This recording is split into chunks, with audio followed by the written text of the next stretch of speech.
9 বছরে একটা বাচ্চা মেয়ের সাথে বিয়ে দেওয়ায় দেশ ছেড়েছিল আবরার। 9 বছর পর বাংলাদেশে মাটিতে পা রাখলো সে। 9 বছর আগে বিয়ের আসর থেকে বেরিয়ে পাড়ি জমায় সুদূর লন্ডনে। সেই বইয়ের পিক দেখা মাত্রই ফ্লাইটে উঠে আবরার। এয়ারপোর্ট থেকে বেরিয়ে গাড়িতে উঠে চৌধুরী বাড়ির কেউ তার আসার খবর জানে না। মাথা এলিয়ে বসে আছে গাড়িতে। গাড়ি থামে চৌধুরী বাড়ির সামনে। গাড়ি থেকে নামতে আশেপাশে গার্ড এগিয়ে আসে, গার্ডদের ইশারায় থামতে বলে। মুখে গম্ভীরতা বজায় রেখে পা বাড়ায় বাড়ির দিকে। দরজার ওপাশে দাঁড়িয়ে আছে আনায়া, তার সামনে দাঁড়িয়ে আছে সুদর্শন এক যুবক। বয়স 28 কি 29 হবে, উচ্চতায় 6 ফুট হবে। মুখে চাপদারি, উজ্জ্বল গায়ের রং, মুখে হালকা কাটা দাগ, গায়ে কালো শার্ট ইন করে পরা, ট্রাই, হাতে ওয়াত, বড় বড় চুল কিছু এলোমেলো হয়ে সামনে পড়ে আছে। সব মিলে ক্রাশ খেয়ে বসে আছে আনায়া। এক ধ্যানে তাকিয়ে থাকতে দেখে ধমকে উঠে আবরার। স্টুপিটের মতো দাঁড়িয়ে না থেকে সাইড দাও। অচেনা কাউকে দেখে চেঁচিয়ে ওঠে আনায়া। সাত সকালে চেঁচামেচি আওয়াজ শুনে এগিয়ে আসে আয়শা চৌধুরী। এতদিন পর ছেলেকে দেখে ইমোশনাল হয়ে পড়ে আয়শা চৌধুরী। ছেলের কাছে আসতে নিলেই গট গট পায়ে উপরে উঠে যায় আবরার। ছেলের এমন ব্যবহারে চোখের পানিটুকু মুছে নেয়। অন্যদিকে আনায়া বোঝার চেষ্টা করে গম্ভীর লোকটাকে। আয়শা চৌধুরীকে প্রশ্ন করেই বসে, বড় মা উনি কে? আয়শা চৌধুরী বলে আবরার। বুঝে যায় আনায়া। আয়শা চৌধুরী চোখের পানি মুছে সোফায় বসে পড়ে। আনায়ার সাথে বিয়ের পর থেকে মায়ের সাথে সম্পর্ক খারাপ আবরারের। মা বাবা ছাড়া এতিম একটা মেয়েকে বউ হিসেবে গড়ে তুলেছে আয়শা। তার উপরে একটা বাচ্চা মেয়ে। আবরারের অমত ছিল বিয়েতে। জোর করে বিয়ে দেওয়ায় দেশ ছাড়ে। বাবা মায়ের সাথে কোনো যোগাযোগ পর্যন্ত করেনি এই 9 বছরে। এখন পর্যন্ত মায়ের সাথে কথা বলে না আবরার। ভার্সিটির জন্য বেরিয়ে যায় আনায়া। মাঝ রাস্তায় দেখা হয় বেস্ট ফ্রেন্ড মারিয়ার সাথে। সাথে আলিফও ছিল। আলিফ ভার্সিটির সিনিয়র ক্রাশ আনায়ার। ছেলেটা খুব ভদ্র, তা আরো বেশি আকৃষ্ট করে আনায়াকে। কথা বলতে বলতে পা বাড়ায় ভার্সিটির উদ্দেশ্য। ক্লাস শেষ করে বাসায় ফিরে আনায়া। আবরারের রুমে পড়ে তার রুম। উকি মারে আবরারের রুমে। টাস করে পড়ে যায়। ভৌকুসকে তাকায় আবরার ল্যাপটপ নিয়ে বসেছিল। হঠাৎ কিছু পড়ার শব্দের দরজার দিকে তাকিয়ে দেখে পড়ে আছে তার বউ। লজ্জায় এক দৌড় দেয় আনায়া। আর পড়বে না আবরারের সামনে, সম্মানের ফালুদা হয়ে গেছে। আবরার বাসায় ফিরেছে এই খবর এখনো কেউ জানে না বাড়ির কর্তীরা ছাড়া। বাড়ির বড় কর্তা আমজাদ চৌধুরী, তার একমাত্র ছেলে আবরার। মেজ কর্তা আজিম চৌধুরী, ওনার এক মেয়ে লারা। ছোট কর্তা আরজু চৌধুরী, ওনার এক ছেলে এক মেয়ে। ছেলে ওয়াফি আর মেয়ে ওয়াজিহা। রাতে খাবার টেবিলে বসে আছে সবাই, আনায়া আর আবরার ছাড়া। আনায়া কারোর সাথে বসে খাবার খেতে পারে না, এই কপাল তার নাই। সে যে এই বাড়ির বউ ওটাই তো সে জানে না। আশ্রিতা হিসেবেই জানে। আবরারের সাথে তার বিয়েটা আয়শা বেগম এখন পর্যন্ত জানায়নি। তার ছেলে যেহেতু বিয়েটা মানে না, তাহলে জানিয়ে আর কি করবে? শুধু শুধু মেয়েটা কষ্ট পাবে। খাবার টেবিলে আজিম চৌধুরী কথা তুলে আবরারের বিয়ের ব্যাপারে। তার মতে তার মেয়ের সাথে বিয়ে দিতে চায় আবরারের। ছেলের বয়স তো কম হলো না, বিয়ে দিবে কবে? বড় ভাইয়ের দিকে তাকিয়ে প্রশ্ন করে। আবরারের বিয়ে তো আর 9 বছর আগেই হয়ে গেছে, নতুন করে আর কি দিব? আমজাদ খাবারের দিকে চোখ রেখে বলে ওঠে, ওই বিয়ে তো মানে না। তার উপরে ওই বিয়ের কোনো রেজিস্ট্রি হয়নি, মৌখিক বিয়ে ছিল। ছেলে যেহেতু এসেছে তার সাথে কথা বলে সিদ্ধান্ত নেওয়া উচিত। আর কেউ কোনো কথা বাড়ায়নি। লালার চোখে আনন্দের ঝিলিক। বাংলাদেশে আসে আবরারের 2 বন্ধু ইয়ামিন আর রাতুল। আবরারকে না জানিয়ে চলে এসেছে। আবরার জানলে ডিরেক্ট না করতো, তাই না জানিয়ে চলে এসেছে। সরাসরি চৌধুরী বাড়িতে। দরজা খুলে দেয় লারা। 2 যুবককে দেখে হেসে দেয় লারা। তারা পূর্ব পরিচিত। লারাকে দেখে ইয়ামিন বলে ওঠে, দে লারা, চিনি ছাড়া। বলে হাত বাড়িয়ে দেয় ইয়ামিন। ছোট করে চিমটি কাটে হাতে। রাতুলের চোখ যায় সামনে থাকা রমণীর দিকে। হাঁটু সমান চুল, সিঁড়ি বেয়ে উপরে উঠছে। সামনে দেখায় লারাকে ইশারা করে, কে এই কেশবতী কন্যা? লারা বলে, আমাদের বাড়িতে আশ্রিতা হিসেবে থাকে, বড় আম্মুর বান্ধবীর মেয়ে, বাবা মা নেই। আর কথা বাড়ায় না, সরাসরি চলে যায় আবরারের রুমে। তাদেরকে দেখছে ভৌকুসকে, আগে থেকে জানতো তারা আসবে, এমনটাই বোঝায় আবরার। রাতুল বলে ওঠে, ভাই তোদের বাসায় কেলবতী কন্যার প্রতি ক্রাশ খেয়েছি, প্রেম করাই দে। গম্ভীর করে তাকায় রাতুলের পানে। তাকানো দেখে কলিজা পানি শুকিয়ে যায়। ইয়ামিন বলে ওঠে, আরে তোদের বাড়ির আশ্রিতা মেয়েটার প্রতি চুল দেখে ক্রাশ খেয়েছে। আমি বললাম, কোন মেয়ে? ইয়ামিন বলল, নাম জানি না, তবে চুল হাঁটু সমান লম্বা। আয়শা বেগম খাবার তৈরি করছে আবরার আর তার 2 বন্ধুর জন্য। তার কাজে সাহায্য করছে আনায়া। রান্না শেষে আনায়াকে খাবারগুলো উপরে আবরারের রুমে দিয়ে আসতে বলে আয়শা চৌধুরী। নাক মুখ কুচকে নিয়ে যায়। দরজার সামনে দাঁড়িয়ে আছে। ওই দিন পরে যাওয়ার কথা মনে হতেই লজ্জায় দাঁড়িয়ে যায়। ভিতরে যাবে না নিচে চলে যাবে সংকোচ বোধ করছে। আস্তে করে ঠেলে ভিতরে যায়। আনায়াকে দেখে ধর ফুরিয়ে উঠে ইয়ামিন। সরু চোখে তাকায় আবরার। হাঁটু থেকে একটু নিচে চুল, এতটা লক্ষ্য করিনি আসার সময়। রাতুল মুগ্ধ নয়নে তাকিয়ে আছে। ইয়ামিন তো ক্রাশ খেয়ে বসে আছে, সব লক্ষ্য করছে আবরার। আনায়া বলে, আপনাদের খাবার ভাইয়া। আবরারকে উদ্দেশ্য করে বলে চলে যায়। ইয়ামিন বলল, শালা তোরে তো সুন্দর একটা বোন আছে, আগে বললি না কেন? বোন জামাই বানানোর ডোরে কইলি না? আবরারের হাতে থাপ্পড় দিয়ে বলে ওঠে। আবরার দাঁত কিরিমিরি করে উত্তর দেয়, she is my wife, not sister. আবরারের উত্তর শুনে তারা 2 জন যেন আকাশ থেকে পড়েছে। এতদিন বললি না কেন? আমি বললাম, প্রয়োজন বোধ করিনি। ও এইবারে আশ্রিতা, সেটা কে বলেছে তোদের? ইয়ামিন কাট কাট করে বলে ওঠে। লারা উত্তর শুনে দাঁতের উপর দাঁত ঘষে আবরার। 2 বাপ বেটির খুব লোভ আমার সম্পত্তির প্রতি। বাপকে দিয়ে যদি ভিক্ষা না করিয়েছি আমি সোয়াত আবরার চৌধুরী না। আমার বউকে আশ্রিতা বলে, যার স্বামীর কথায় লন্ডন চলে, পুরা বাংলাদেশ কেনার ক্ষমতা রাখে, তাকে বলে আশ্রিতা। সাহস কত, ওরে কি করা যায় বলতো ইয়ামিন? ইয়ামিন বলে, আরে মেয়েটাকে ওই শাহবাগে ভিক্ষা করে না রফিক, ওর সাথে বিয়ে দিয়ে দে। আমি বললাম গুড আইডিয়া। রাত 11টা, ছাদের এক পাশে রেলিং ধরে দাঁড়িয়ে আছে আনায়া, লম্বা চুলগুলো বাতাসে নড়ছে। বিষণ্ণতা ঘিরে আছে তাকে। এই পৃথিবীতে আমাকে ভালোবাসার মতো কেউ নেই, আমাকে নিয়ে চিন্তা করার মতো কেউ নেই। আমি খুবই একা। মানুষ বলে মা নিজের সন্তানের সুখের জন্য সব করতে পারে, আর আমার মা তার সুখের জন্য আমাকে আরেক বাড়িতে আশ্রিতা হিসেবে পাঠিয়েছে। সে তো দিব্যি সুখে আছে স্বামী সন্তান নিয়ে, আমাকে ছুঁড়ে ফেলেছে শূন্যতার রাজ্য। আকাশের দিকে তাকিয়ে বলছে কথাগুলো। তার পাশে দাঁড়িয়ে আছে আবরার, প্রতিটি শব্দ বুক বরাবর লেগেছে। তোমাকে যারা কষ্ট দিয়েছে তাদের প্রত্যেককে আমি জাহান্নামে ঘুরিয়ে আনবো পাখি। Just wait and see. মনে মনে আউড়িয়ে সামনে আগাতে থাকি। পিছন থেকে কোমর জড়িয়ে ধরে আবরার। আচমকে এমন হয় চমকে ওঠে, এত রাতে ছাদে আসবে না, এই নারিকেল গাছে ভূত আছে। লম্বা চুলগুলো উপরে তুলে লটকিয়ে রাখবে। বেশি একা লাগলে আমার রুমে চলে আসবে। দুইজনে রোমান্স দেখবো ল্যাপটপে, মাঝে মাঝে এক দুইটা চুমু খাবো। বলেই নাক ডুবিয়ে দেয় আনায়ার খোলা চুলে। এরকম হওয়াতে বড় সড়ো একটা ধাক্কা খেলো আনায়া। কি করছেন এসব, ছাড়েন বলছি। আমি বললাম যদি না ছাড়ি? আনায়া বলল ধরবেন কেন? আমি বললাম আই এম ইউর হাজবেন্ড। আজাইরা কথা যত সব বলে গোট গোট পায়ে নিচে নেমে আসে। সকাল সকাল ঘুম থেকে উঠি রান্নাঘরে পা বাড়ালো আনায়া। আয়শা বেগম রান্নার কাজে ব্যস্ত। এতদিন পর ছেলে ফিরেছে, তার পছন্দের সকল খাবার রান্না করছে আয়শা বেগম। তার সাথে হাতে হাতে কাজ করছে আনায়া। কাল রাতে আবরারের বলা কথাটা মাথায় ঘুরপাক খাচ্ছে। সকল সংকোচ ভেঙে বলেই ফেলে আয়শাকে, বরং একটা কথা বলবো? আয়শা চৌধুরী রুটি বানানোর কাজে ব্যস্ত। আনায়ার মুখের দিকে তাকে ছোট করে বলে, বলো। আমাকে এই বাড়িতে থাকতে কেন দিয়েছ? তোমাদের সাথে তো আমাদের রক্তের কোনো সম্পর্ক নেই। আয়শা বেগম দ্বিধায় পড়ে যায়, কি বলবে? সত্যিটা বলে দিবে নাকি যেটা জানে আনায়া সেটাই গুছিয়ে বলবে? এমন সময় লারা ডাক আসে উপর থেকে। আনায়া চলে যায়। আয়শা বেগম একটা দীর্ঘশ্বাস ফেলে কাজে মন দেয়। উপর থেকে চেঁচিয়ে যাচ্ছে লারা। তার চেঁচানো শুনে আনায়া দৌড়ে উপরে উঠতে নিলেই, পিছলা খেয়ে পড়তে নিলেই আমিন ধরে ফেলে। ধন্যবাদ ভাইয়া বলে আবার দৌড় দেয়। হাঁপাতে হাঁপাতে হাজির হয়ে লারার সামনে। লারা বলে, এই যে নবাব নন্দিনী, কখন থেকে ডাকছি, কানে কি তুলো গুজে নিয়েছ? কথা কানে যায় না? লারার এই কথা শুনে আত্মা কেঁপে ওঠে। আনায়া বলে, আসলে বড় মার সাথে কাজ করছিলাম তো, তাই শুনতে পাইনি। কথাটা বলতে দেরি, লারার থাপ্পড় দিতে দেরি হয়নি। ঠাস করে থাপ্পড় বসায় আনায়ার গালে। আনায়া মাথা নিচু করে ফেলে। এইরকম সচরাচর হয় তার সাথে, এটা অস্বাভাবিক কিছু না। ছোট ছোট পায়ে এগিয়ে আসে আবরার দাঁড়ায়। চেঁচামেচির জন্য ঘর থেকে বের হয়েছে আগেই, কিন্তু সামনে আসেনি। লারার পাশে দাঁড়ায় আবরার, দুটি হাত বুকে ভাঁজ করে দাঁড়ায়। আমি বললাম, এরকম মার কি প্রতিদিন পরে ওর শরীরে? লারা কাচুমুচু করছে, হালকা হাসার চেষ্টা করে, কেন উত্তর দেয় না। আনায়া? আবরার গম্ভীর কণ্ঠে ডেকে ওঠে। আনায়া বলে, জি ভাইয়া। থাপ্পড়টা ফিরিয়ে দাও।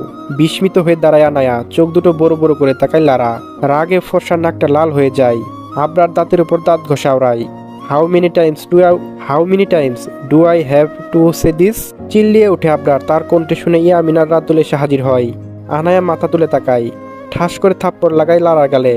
আবরার মুচকে হাসে। লারা আর দাঁড়ায় না, গালে হাত দিয়ে রুমে চলে আসে। আবরার দুই হাত রাখে আনায়ার গালে। আমার অনুপস্থিতিতে নিজের রক্ষা নিজেকে করতে হবে জান বলে ঠোঁট ছোঁয়ায় গালে। পাজা খুলে তুলে নিয়ে রুমের দিকে পা বাড়ায়। সোফায় বসায়। তার পাশে কোমর জড়িয়ে বসে আছে আবরার। লম্বা চুলগুলো খুলে দেয়, চুলে মুখ ডুবিয়ে দেয় আবরার। আনায়া বলে, প্লিজ ছাড়েন, আমাকে টাচ করবে না প্লিজ। আমি তোর বৈধ জামাই, আমি টাচ না করলে কে করবে? আনায়া বলে, কি করে বিশ্বাস করবো আপনার কথা? আনায়ার কথায় আবরার উঠে আলমারির কাছে যায়, একটা পেপার বের করে আনে আর দুইটা ছবি। আনায়া হাতে দিয়ে তার পাশে বসে। Look at this paper and pick. অবাক চোখে তাকিয়ে আছে আনায়া। এতদিন সবাই বলতো এইবারে আশ্রিতা, কেউ তাকে আসল পরিচয় দেয়নি, এমনকি আয়শা পর্যন্ত তাকে বলেনি এই কথা।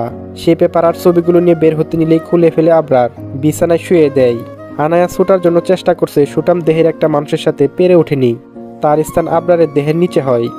আই নিড ইউ বেবি বলেই ঠোঁট জোড়ায় ঠোঁট মিলিয়ে ধরে। চুলে খামচে ধরে আনায়া, হাত পা ছুটাছুটি করে। আবরার সে তার কাজে ব্যস্ত। দীর্ঘ 7 মিনিট পর ছাড়ে। ঘন ঘন নিঃশ্বাস নেই আনায়া। ডোন্ট ডিস্টার্ব, নড়ে না যান। গলায় মুখ ডুবিয়ে দেয়। আবরার বড় সড়ো একটা কামড় বসায় গলার নিচে, চিল্লিয়ে ওঠে আনায়া। 2 মিনিট পরে ছেড়ে কামড়ের জায়গায় ছোট করে চুমু খায়। দরজা ঢোকার পরে আস্তে করে উঠে আসে। দরজার ওপর পাশে দাঁড়িয়ে আছে লারার বাবা আজিম চৌধুরী। চোখ লাল হয়ে আছে, বোঝা যাচ্ছে তিনি অনেক রেগে আছে।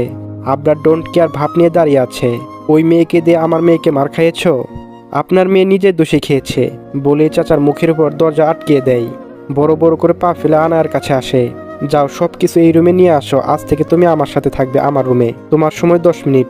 অপমানে চোখ দুইটা ছলছল করছে, একটার পর একটা ভেঙে যাচ্ছে লারা। কেউ থামাতে পারছে না। সবাই তার দরজার সামনে জড়ো হয়েছে, ভেতর থেকে লাগিয়ে রেখেছে। আনায়া রুম থেকে বের হতেই সবার চোখ পড়ে আনায়ার পানে। আয়েশা বেগম আসেন আনায়ার কাছে। কিরে আনায়া, তুই লারাকে মেরেছিস? এর কফিয়ত কি আপনাকে দিতে হবে? পিছন থেকে আবরারের গম্ভীর কণ্ঠে বলি ছাড়া আয়েশা বেগম ছেলের কণ্ঠ কেঁপে ওঠে। আমি বললাম, বউকে রেখেছেন কিন্তু তার সম্মান রক্ষা করতে জানেন না। আজিম চৌধুরী বউ তেরে আসে আনায়ার নিকট। আবরারের কথায় থমকে যাই। আপনার মেয়ের গেলে একটা পড়েছে, আপনার চাপা দাঁত কয়েকটা পড়তে পারে, সাবধানে থাকবেন বলেই বাহিরে আসে। বাসায় সবাই এখন লারা রুমের সামনে দাঁড়িয়ে আছে। এসব দেখে ইয়ামিনা রাতুল খুব মজা পাচ্ছে। সবাইকে দেখে আবরার উঁচু গলায় বলে ওঠে, আজকের পর থেকে যদি এই বাড়ি কেউ আমার বউকে অসম্মান করে কথা বলে তাহলে এই বাড়িটাই থাকবে না, জ্বালাই দিব সব। আবরার আস্তে করে আজিম চৌধুরীর সামনে আসেন। আজকের পর থেকে যদি আপনার মেয়েকে আর আপনার বউকে আমার বউয়ের আশেপাশে দেখি তাহলে আপনার মেয়ের কপালে দুঃখ আছে, মাইন্ডেড বলে আবরার বড় বড় পা ফেলে নিচে আসে। তার পিছু পিছু ইয়ামিনার রাতুলও আসে। ইয়ামিন আবরারের উদ্দেশ্যে বলে ওঠে, জীবনে কি এই জন্য কোনো মেয়ের দিকে তাকাসনি? ভাই, তুই তো মিঙ্গেল হয়ে গিয়েছিস, আমারটা একটু খুঁজে বের করে দে। আবরার ভোগ উসকে তাকায়। তার তাকানো দেখে রাতুল বলে ওঠে, তোর শালি নেই? নো। আবরারের কাটকাট উত্তর। রাতুল বলে, শাশুড়ি তো আছে। ইয়ামিন বলে, আস্তাক ফিরুল্লাহ নাউজুবিল্লাহ, তুই সুগার মামি বিয়ে করবি? তাদের দুইটার কথা শুনে আবরার বলে ওঠে, আমার শাশুড়ির 2টা বিয়ে হয়েছে, ভাবছি 3 নম্বর বিয়েটা রাতুলের সাথে দিব, সাথে 3টা বাচ্চা ফ্রি। কি বলিস ইয়ামিন? ইয়ামিন বলে, ভালোই হবে। রাতুল মুখটা কালো করে বসে পড়ে সোফায়। তাদের কথার মাঝেই হাজির হয় 2 ব্যক্তি। ছোট ছোট পায়ের সামনে এগিয়ে আসে। আবরার তাকায়নি তাদের পানে, মাথা নিচু করে কিছু করছে মোবাইলে। ইয়ামিন তাকিয়ে আছে সামনে থাকা রমণীর দিকে। উজ্জ্বল শ্যামলা গায়ের রং, সরু ঠোঁট, চুলগুলো কোমর পর্যন্ত। ঠোক গিলতে গেলেই ঠোঁটের পাশে গর্ত হয়ে যায়, যা আরো বেশি কিউট করে তুলে। চোখ দুইটা মায়ায় ভরা, এক ধ্যানে তাকিয়ে আছে। রাতুলের ধাক্কায় হুঁশ ফিরে। কিরে, কোন গ্রহে চলে গেলি? কখন থেকে ডাকছি। তার কথার কোনো পাত্তা না দিয়েই মেয়েটার কাছে এগিয়ে আসে। কে তুমি? আনায়া আছে ভাইয়া? আজও ও ভার্সিটিতে যায়নি, কাল পরীক্ষা, আমরা কিছু নোটস দিতে এসেছি। ফোনে চোখ রেখেই বলে ওঠে আবরার, ইটস ইউর নেম? মারিয়া তাসনিমা দিয়া। নামটা শুনে ইয়ামিন বলে ওঠে, হেই দিয়া, তুমি কি আমায় করবে বিয়া? তুই না আবরারের শাশুড়িকে বিয়ে করবি? সি ইয়ামিন, তোর চরিত্র এত খারাপ? ওই মহিলার সাথে ইটিস পিটিস করে এই সহজ সরল মেয়েটাকে বিয়ের প্রস্তাব দিচ্ছিস? কটমট করে তাকায় আবরার। চুপ হয়ে যায় রাতুল। মেয়েটাকে ইশারা করতেই উপরে চলে যায়। আলিফ তার পিছে যেতে নিলেই ইয়ামিন থামিয়ে দেয়। বিশাল ড্রয়িং রুমে বসে আছে আবরার। সুপার উপরে এক হাত রেখে গলার কলার এলিয়ে দেয়। তার সামনে বসে আছে সালমান সাহেব। আবরারের ডান পাশে ইয়ামিন থুতনিতে হাত দিয়ে বসে আছে। সালমানের দিকে তাকিয়ে মিটমিট করে হাসছে। বাম পাশে রাতুল বসে আছে, সে কাছে জিনিস দেখতে ব্যস্ত। আবরার আর সালমান মুখোমুখি বসে আছে, চোখের ভাষায় কিন্তু তা প্রকাশ করছে না। নীরবতা ভেঙে সালমান সাহেব বলে ওঠে, আমার এখানে কেন এসেছো তোমরা? আবরারের কাটকাট উত্তর, জামায়াতর খেতে। ইয়ামিন দুইজনকে পরিদর্শন করছে মুখে হাত দিয়ে বসে বসে। বাড়িতে কেউ নাই, কে কি করে? এখানে সাইন দে। পেপার এগিয়ে দেয় আবরার। কিসের পেপার? পরে বলছে, আগে সাইন কর। সালমান সাহেব বলে, আমি করব না কোন কাগজে সাইন। আমার বাসা থেকে এখনই বেরিয়ে যাও, এটা ভদ্রলোকের বাড়ি, মাস্তানি করতে এসো না। সালমান সাহেব দাঁড়িয়ে চিৎকার করে বলে ওঠে। তার কথায় যেন ইয়ামিন খুব মজা পেয়েছে, সে জুড়ে জুড়ে হাসে। ইয়ামিন, আবরারের ডাকে বন্দুকটা এগিয়ে দেই। ইয়ামিন, আমার রানীর রাজত্ব তুই হুক করছিস, এখন আমার সাথে ড্রামা সিরিয়াল করছিস। বেরিয়ে যাও তোমরা, এইসব বন্দুক দেখে ভয়বার মতো লোক না আমি। হালার ঘরের হালা, তোর চাপাবাজি বন্ধ কর, নয়তো এখান থেকে একটা বুলেট তোর নামে ফরজ হয়ে যাবে। বন্দুকটা ঘোরাতে ঘোরাতে বলে আবরার। শ্বশুরকে দেওয়া গালি শুনে ইয়ামিন মুখ টিপে হাসে। ভ্রুকুসকে তাকায় বাচ্চাটার পানে। গম্ভীর কণ্ঠে ডেকে নেই ইয়ামিন। সাথে সাথে বাচ্চাটাকে নিয়ে আসে ইয়ামিন। আবরারের পাশে বসে আছে। আবরারের হাতে বন্দুক, এইটা দেখে ঘামতে শুরু করে সালমান সাহেব। তোমার শত্রুতা আমার সাথে, তুমি আমার মেয়েটাকে ছেড়ে দাও সোয়াত। আমি বিখ্যাত না, কুখ্যাত মাফিয়া, আমার মধ্যে দয়া মায়া কাজ করে না। সো আমার কাছে মিনতি না করে সাইন কর। কাপা কাপা হাতে সাইন করে সালমান সাহেব। পেপারটা হাতে নিয়ে বাঁকা হাসে। মেয়েকে ফেরত দেয়। মেয়েকে পেয়ে প্রাণ আসে সালমান সাহেবের, কিন্তু চোখে একরাশ প্রতিশোধের আগুন। এমন সময় কলিং বেলে চাপ পড়ে। বড় বড় পা ফেলে ইয়ামিন দরজার কাছে গিয়ে দেখে আমেনা বেগম দরজার সামনে দাঁড়িয়ে ইশারা করে রাতুলকে। রাতুল দাঁড়িয়ে ছিল সুকেজের সামনে। ইয়ামিনের ইশারা পেয়ে ধপ করে ফেলে দেয়। ঝনঝন করে কাচের সব ভেঙে যায়। হতভঙ্গ হয়ে তাকিয়ে আছে সালমান সাহেব। তিনি এগিয়ে যায় ভাঙা জিনিসের কাছে। রাতুল ভালো ছেলের মতো বসে পড়ে আবরারের সাথে। ইয়ামিন দরজা খুলতেই হুড়মুড়িয়ে প্রবেশ করে আমিনা বেগম। শখের জিনিস এইভাবে পড়ে থাকতে দেখে চোখ দুটা লাল হয়ে যায় রাগে। আমিনা বেগম বলে, কি করে হলো? স্বামীর দিকে তাকিয়ে প্রশ্ন করে। আপনার জামাই আমাদের সাথে চেঁচামেচি করে এই দুইটা ফেলে দিয়েছে। ইস, কি সুন্দর জিনিসগুলো, আমি হাত দিয়েছি বলে ভেঙে দিয়েছে সব। রাতুল কাঁদো কাঁদো মুখ করে বলে ওঠে। রাতুলের কথা শুনে কটমট করে তাকায় জামাইয়ের দিকে। আবরারকে এখনো দেখেনি। চেঁচামেচি শুরু করে দেয়। হঠাৎ চোখ যায় আবরারের পানে। চোখ দুইটা সানাবারা হয়ে যায়। তুমি সোয়াত না? ইয়াস, সোয়াত আবরার চৌধুরী। তুমি হঠাৎ এখানে? আমি বললাম, দেখতে এসেছি, কেমন আছেন? আমরা ভালো আছি বাবা। আমি বললাম, কিন্তু এখন থেকে আর থাকবেন না শাশুড়ি আম্মা। কাট কাট করে কথা বলে বেরিয়ে পড়ে আবরার। এতক্ষণ ধরে তাকিয়েছিল ইয়ামিন। আমেনার পানে মহিলা দেখতে সুন্দর কিন্তু একটু মোটা। গাড়িতে বসে পড়ে তিন বন্ধু। রাতুল বলে ওঠে, আবরার ইয়ামিনে খুব পছন্দ হয়েছে তোর শাশুড়িকে। কিভাবে তাকিয়েছিল দেখেছিস? আবরার ডাইভ করতে ব্যস্ত, ওদের কথায় কান দেয় না। সুন্দর আছে কিন্তু মোটা, আমার উপরে পড়লে আমি ইন্নানিল্লা হয়ে যাব। ইয়ামিন আবরারের পানে তাকিয়ে বলে ওঠে। কয়েক মিনিট নীরবতার পর আবার ইয়ামিন বলে ওঠে, আচ্ছা আবরার, তোর শাশুড়ি কি এক চুমুতে সুস্থ করে তুলতে পারবে আমায়? আসলে এক চুমুতে সুস্থ করে তোলার মেয়ে আমার পছন্দ। কেন বন্ধু, তোমার কি মেন পয়েন্টের সমস্যা? রাতুল বলে ওঠে। ইয়ামিনের সামনে পানির বোতল ঢিল ছুড়ে রাতুল কেস ধরে দাঁত কেলিয়ে দেয়। বেলকনি রেলিং ধরে দাঁড়িয়ে আছে আনায়া, আকাশের দিকে তাকিয়ে আছে। একটু আগে মায়ের সাথে কথা হয়েছে, এই জন্য মনটা আরো বেশি খারাপ। বাবা থাকলে হয়তো এই দিনটা দেখতে হতো না। কারো স্পর্শে ধ্যান ভাঙে। মারিয়াকে দেখে মৃদু হাসে। কি হয়েছে জানো? তোর চোখ মুখ কেমন লাগছে, কেন কান্না করছিস? মাথা নিচু করে ফেলে আনায়া। আনায়া বলে, জানিস মারিয়া, আমি না বড্ড একা। এই পৃথিবীতে আমার আপন বলতে কেউ নেই। কেউ কখনো আমার মাথায় হাত রেখে জিজ্ঞেস করেনি কেমন আছিস। ভালোবেসে ডাকে নাই কখনো। ভালোবেসে কখনো কেউ আমাকে জড়িয়ে ধরেনি। আমার জন্মদাত্রী মা, সে নিজেও কখনো আমার খোঁজ নেয়নি। সবাই আমার সাথে সম্পর্ক ছিন্ন করতে চায়। মাথা নিচু করে কথাগুলো বলে আনায়া। চোখ বেয়ে পানি গড়িয়ে পড়ছে। বলতো, ভাগ্য কেন আমার বেলায় এত অসহায়, বলতে পারবি মারি? মারিয়া জড়িয়ে ধরে আনায়াকে, মাথায় হাত বুলিয়ে দেয়, চুমু খায় মাথায়। এমন সময় আবরার প্রবেশ করে রুমে। আবরারকে দেখে মারিয়া নোটস নিয়ে চলে আসে। আনায়ার চোখ মুখ দেখে উত্তেজিত হয়ে যায় আবরার। হোয়াটসঅ্যাপেন পাখি? কাছে যেতে যেতে প্রশ্ন করে। আনায়া বলে, দূর থেকে কথা বলেন। আপনি মায়ের ওখানে গিয়েছিলেন? গম্ভীর কণ্ঠে বললাম, হুম। আনায়া বলে, কেন? আমি বললাম, আমার রানীর রাজত্ব ফিরিয়ে দিতে। আনায়া বলে, আমার এসব কিছুই চাই না। আমি বললাম, ওকে, দান করে দিও, সব হবে। এখন আসো একটু রোমান্স করি। আনায়া বলে, আনএক্সপেক্টেড টাচ আমার পছন্দ না।